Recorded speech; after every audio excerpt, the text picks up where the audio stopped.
कर्नाटक के मुख्यमंत्री सिद्धारमैया, कांग्रेस नेता आरबी तिम्मापुर, विजय मणिशंकर अय्यर, तारिक हमीद कर्रा, सैफुद्दीन सोच और रॉबर्ट वाड्रा, ये वो कांग्रेसी नेता हैं जिन्होंने पहलगाम को लेकर ऐसा विवादित बयान दिया है जिसके बाद कांग्रेस की थू थू हो रही है। लेकिन पार्टी नेताओं के बयानों से कांग्रेस ने किनारा कर लिया है। कांग्रेस महासचिव जयराम रमेश ने कहा, पार्टी नेताओं के बयान उनकी निजी राय है, ये कांग्रेस पार्टी की लाइन नहीं है। उन्होंने कहा कि मैं ये स्पष्ट कर देना चाहता हूं कि किसी ने इन नेताओं को ऐसा बोलने का अधिकार नहीं दिया है। तो आइए जानते हैं कौन से हैं वो 7 कांग्रेसी नेता जिन्होंने विवादित बयान दिया है। सबसे पहले बात करते हैं रॉबर्ट वाड्रा की। आतंकियों ने लोगों की आईडी देकर उन्हें मारा क्योंकि आतंकवादियों को लगता है कि भारत में मुसलमानों को दबाया जा रहा है। जब तक देश एकजुट और सेकुलर नहीं होगा तब तक हमारी कमजोरी का फायदा हमारे दुश्मन देश उठाते रहेंगे। सिद्धारमैया ने क्या कहा है जानते हैं।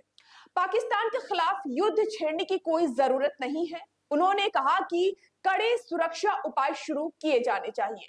हम युद्ध छेड़ने के पक्ष में नहीं है, शांति होनी चाहिए, लोगों को सुरक्षित महसूस होना चाहिए और केंद्र सरकार को प्रभावी सुरक्षा व्यवस्था सुनिश्चित करनी चाहिए। अरबी तिम्मापुर ने क्या विवादित बयान दिया है वो भी बताते हैं। उन्होंने कहा कि मुझे लगता है कि जब वे आतंकी हमला कर रहे थे तब उन्होंने धर्म के बारे में नहीं, अगर उन्होंने पूछा भी होता तो धर्म के आधार पर मुद्दे का राजनीतिकरण करने के लिए इस तरह के बयान का इस्तेमाल करने का पागलपन नहीं होना चाहिए।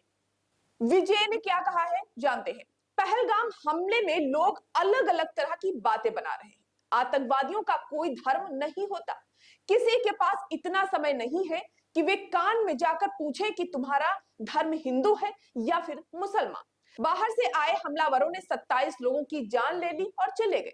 चाहे कोई धर्म के बारे में पूछे या ना पूछे, लेकिन यह स्पष्ट उनका उद्देश्य देश में अशांति फैलाना, दो समुदायों के बीच हिंसा भड़काना और राष्ट्र को नुकसान पहुंचाना था। मणिशंकर अय्यर ने भी एक विवादित बयान दिया है जिसके बाद जमकर विवाद हो रहा है। उन्होंने कहा कि आज तक हम उस बंटवारे के नतीजों के साथ जी रहे हैं। क्या विभाजन के अनसुलझे सवाल ही 22 अप्रैल को पहलगाम में हुई भयानक त्रासदी को दिखाते हैं? बंटवारे को रोकने की कोशिश के बावजूद ये आखिर में गांधी, नेहरू, जिन्ना और अन्य नेताओं में असहमत कई मुसलमानों के बीच भारत की पहचान और विरासत को लेकर मूल्यों में फर्क था। तारिक ने क्या कहा है जानते हैं। भारत को पाकिस्तान के साथ बातचीत करनी चाहिए। सैफुद्दीन सोच ने क्या कुछ कहा है। सिंधु जल संधि भारत और पाकिस्तान के बीच युद्धों से बची हुई है। यह जल संधि पाकिस्तान के लिए जीवन रेखा है।